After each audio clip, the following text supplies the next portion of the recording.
Pan-daily. Oy, lubak! Ang issue ng unit ni Bossing, nagpa-fender fitment siya tapos magic lowered. Ito yung pinaka-play nung shock niya. Ang problema, tukod. So tinanggal na yung dating stock dito.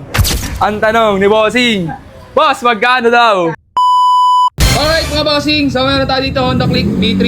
So ito yung may-ari si Bossing. So ang issue ng unit ni Bossing, nagpa-fender fitment siya tapos magic lowered. Kahapon lang daw to, tapos ito yung pinaka-play nung shock niya. Ang problema, tukod. Tukod yung play nung shock niya. Ayusin natin, check natin kung ano ba yung ginawa dito sa kanyang laman loob. So, Bossing, ano ba tong pang motor mo, unit mo? Pang daily ba to? Pang daily. Pang daily. So, gagawin natin set dito. Check muna natin yan kung ano makikita natin. I-daily set natin yung shock ni Bossing para hindi siya problema. So, okay sana yung pagkakagawa ng fitting sa taas.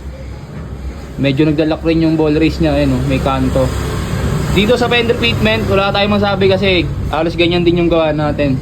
Ito lang, ayusin lang natin yung shock ni Bossing. 1-inch play, kaya lang tukod. Ang ganda sa ano. Kaya lang medyo sablay sabi ni Bossing. Pero nung sinek ko rin naman, tumutukod talaga siya.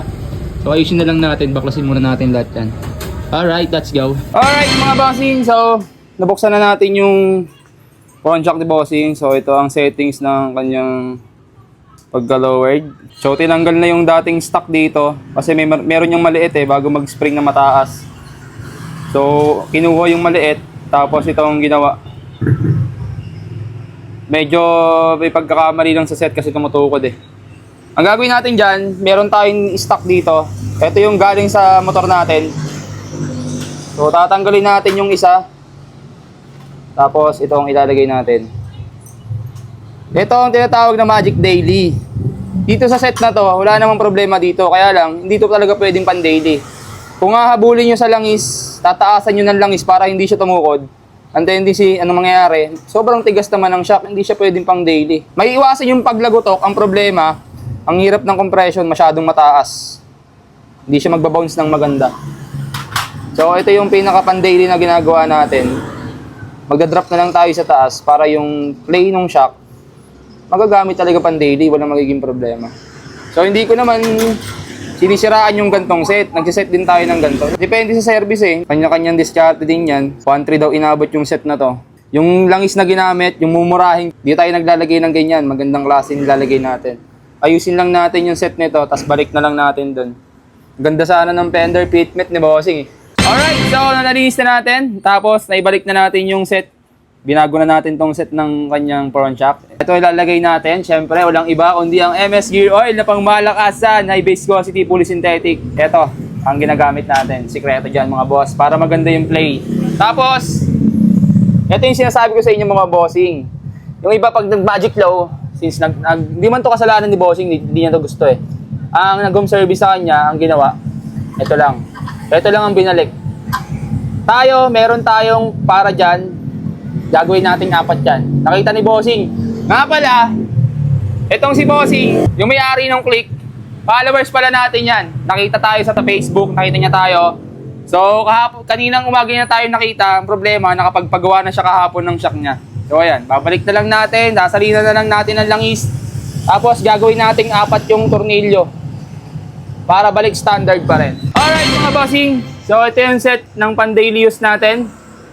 Ganyan siya kataas. Tapos gagawin nating 4 yung bolt niya na dating 2. Ito yung ilalagay natin. Para balik standard pa rin. No? So kasalpak na lang natin dyan. And then testing na natin. Alright, let's go! Alright mga Bossing. So natapos na natin yung set ng shock ni Bossing. Dito yung play Hey! Pan-daily. Oy, lubak. Oy, layo sa kanina. Dito ganito kanina. Ito, okay na to, pan-daily.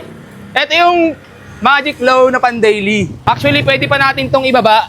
Kasi pakita mo dito Ito, meron pa siyang natitirang konti. So, kung nabitin tayo sa customer, depende sa inyo, pwede pa nating i-drop yan dun sa taas para dumikit pa tong pinaka-fender niya. So sa mga gusto nito, pan-daily use, Magic Low with fender fitment, rumekta kayo dito sa shop. Andyan sa comment section yung shop natin, nasa caption, i-check nyo na lang. Let's go! Ang tanong ni Bossing, Boss, magkano daw? Oh, ito na. Ito, mahirap magpresyo kasi followers natin si Bossing eh. Ang singil sa kanya doon sa dating home service, 1.3. Kaya lang, medyo sumablay ng konti. Pero, okay lang naman yun. Meron kang gustong i-shoutout, boss? Medyo mahihain si Bossing. Okay lang yan. So, yun yung tindigan ng unit ni Bossing.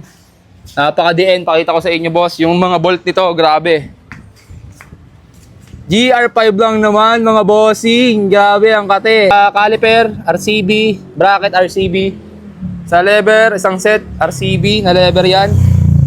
RCB brake master din si bossing. As ito isa sa pinakamaganda sa set ni bossing. Itong kanyang grab bar. Grabe ang quality oh. Kasama to. So ang set daw nito nasa 5K. Ito pa lang mga boss. Grabe yung tindigan ng motor ni bossing oh. Kailan kaya magiging ganyan si Clicky Boy? Pagdating ng tamang panahon, let's go! So, yun lang. Love ya!